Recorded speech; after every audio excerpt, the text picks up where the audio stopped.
Welcome to Science Spectrum with Don. This is the second lecture in the series of videos in Fundamentals of Physics with the course code PHY 187. Now in today's class, I would talk about extensively how we describe the world around us, which is the scope of physics.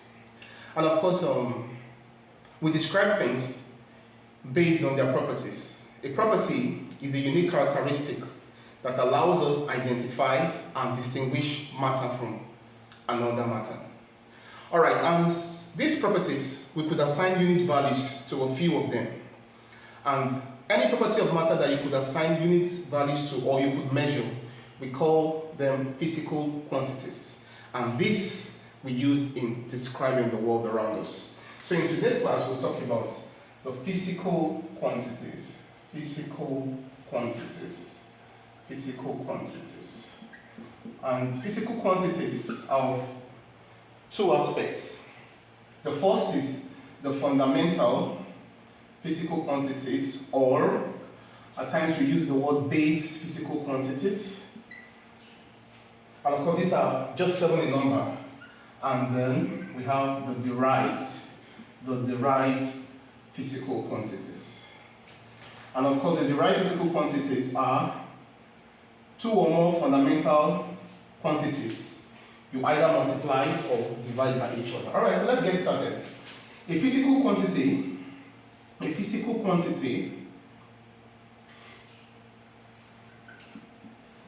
is a measurable property of matter. In other words, we could assign unit values to them. Measurable property of matter. Measurable property of matter. That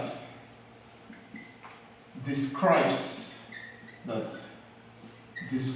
our world quantitatively. When I use the word quantitatively, I mean we could assign units and values to them. So we call that physical quantity. This is how we describe the world around us. Having said this, I will start off with the fundamental or base quantities. The fundamental or base quantities are basically 7 in numbers. Fundamental or base quantities. Base physical quantities. So I'll just abbreviate with quantities. However, I mean physical quantities. Alright. The quantities, the physical quantities, I'll put in its tabular form. And of course, their units, and also I will talk about their dimensions. Alright, the first fundamental or base physical quantity is length. Length tells you the extent to which an object is in space, or the extent to which 2 points are in space. Length could take the form of distance. It could take the form of displacement. It could take the form of height, depth, breadth, width, and the likes. So collectively, when describing distance, displacement, breadth, depth, height, width, we use length. And officially, length is measured in meter. From the Greek word metron, which means a measure of something. Now, however, we could measure length in other units. I'll come back to that shortly. But these are the SI units for measuring length. Now, SI units was a unit proposed when France became a newborn republic in 1792. Prior to that time, the British unit actually was all-encompassing, but it got to a point, the French world needed a unit that would be officially accepted, and of course, that has to be objective. It has to be the same for everyone, and the SI unit came into existence and of course was fully accepted in 1967.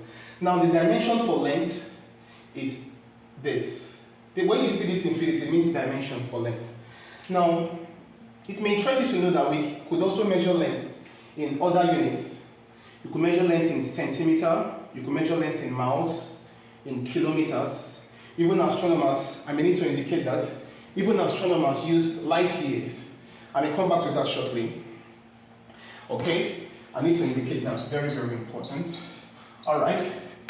Now, length, aside from the SI unit, we could also express length in other units.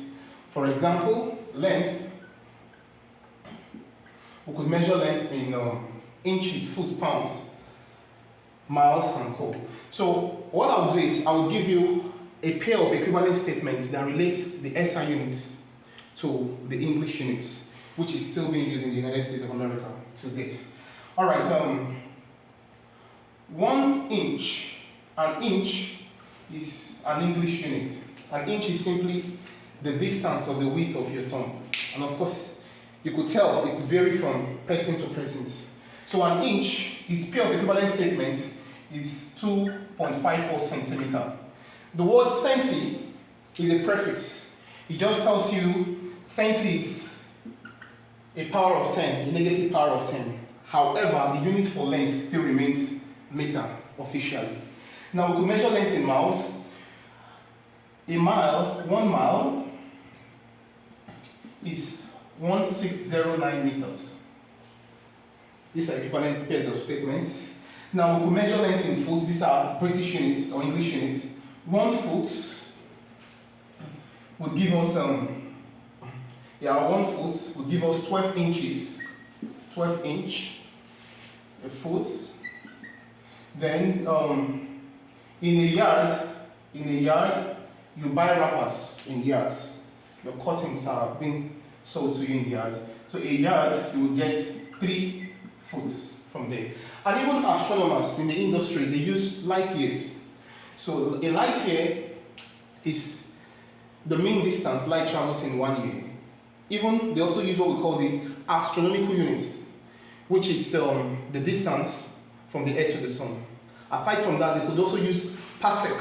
These are units used in the industry. So 1 astronomical unit, that the distance between the Earth and the Sun, is 150 million kilometers. That's astronomical unit. And of course, they could also use what we call the light year. That's the mean distance light travels in 1 year. That's 9.45 times 10 raised to power 15 meters. Just multiply the speed of light times the number of seconds you find in a year, you get roughly this number. And of course, we could also measure this in parsec. These are units tailored towards specific fields. 1 parsec would give you 3.26 light years. But officially, we measure length in meter. Now, the second fundamental or base quantity is mass. Mass tells you the amount of matter in an object, or you could say the amount of stuff an object has. Mass uniquely specifies the number of atoms or molecules or ions in your body when expressed in either grams or atomic mass units. Now we measure mass officially in kilogram, abbreviated as kg, and of course the dimension for mass is a capital letter M, enclosed in a square bracket, which shows its dimension. However, we could tell that there are other units for measuring mass. Let's say, for instance, when you go to buy drugs, let's say like aspirin, they give you the mass in milligram. At times you get the masses of objects in micrograms, and of course the list could go on and on. But I will give you a pair of equivalent statements of the SI units to the English units. So they still measure mass in slug. So one slug, that's an English unit, is equivalent to 14.57 kilogram. That's one slug, just say roughly 15 kilogram. They still measure mass in pounds. That's an English unit, and 1 pound is roughly 2.2 kilogram. The mass is also being measured in industry in the metric tons. So 1 metric ton is roughly 1,000 kilogram. These are units, English units, and a pair of equivalent statements to the SI units. Now make no mistake about it that we could also get masses expressed in little units like microgram, milligram, picograms, and the list could go on and on. Now the third fundamental or base quantity is time. Time is simply the fourth dimension. When you have x, y, z, these are orientations in space. The fourth dimension uniquely defines time. Now everything exists in time. So time is simply a quantity that tells you when did an event happen and how long did it take for that event to happen. Alright, time officially is measured in second,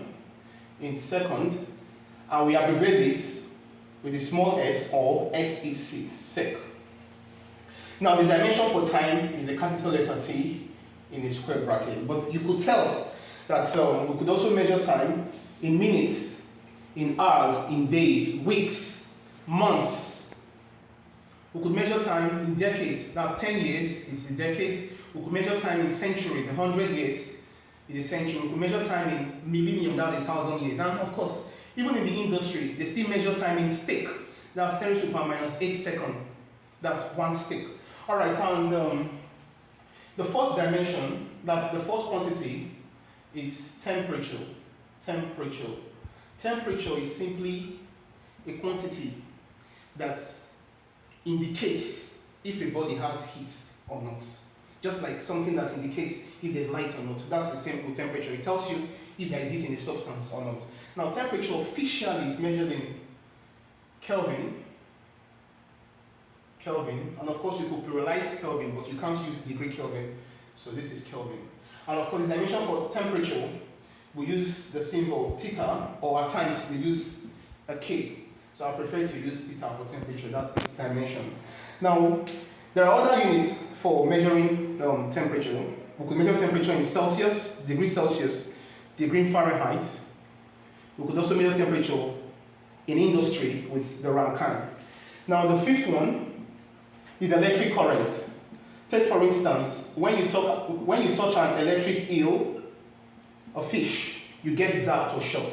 Or when you scuffle through a carpeted floor in a dry weather and you reach out for a brass doorknob, you get zapped or shot. So that thing, that amount of charge per unit time that passes through an object is expressed as electric current. I will measure this in ampere.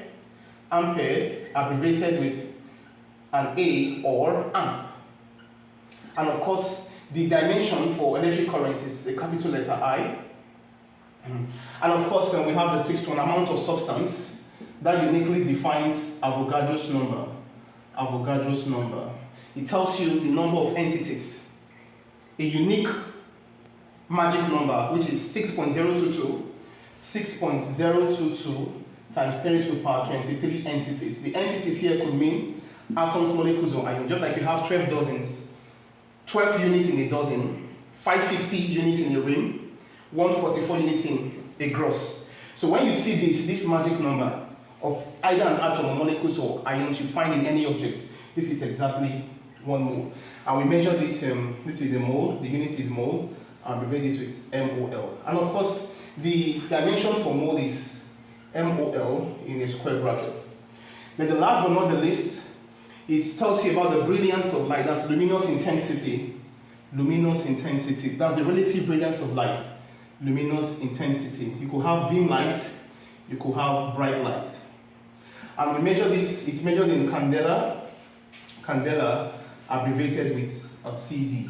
And of course, the dimension for luminous intensity is a J in a square bracket. Now, you could easily tell that length, mass, and time are the three major fundamental physical quantities. It tells you the fact that these are often used in describing the world around us when compared to the others. All right, I'll see you in a subsequent bulletin. Please, if you're new to this channel, you may want to like, share, and subscribe for more content. Thank you.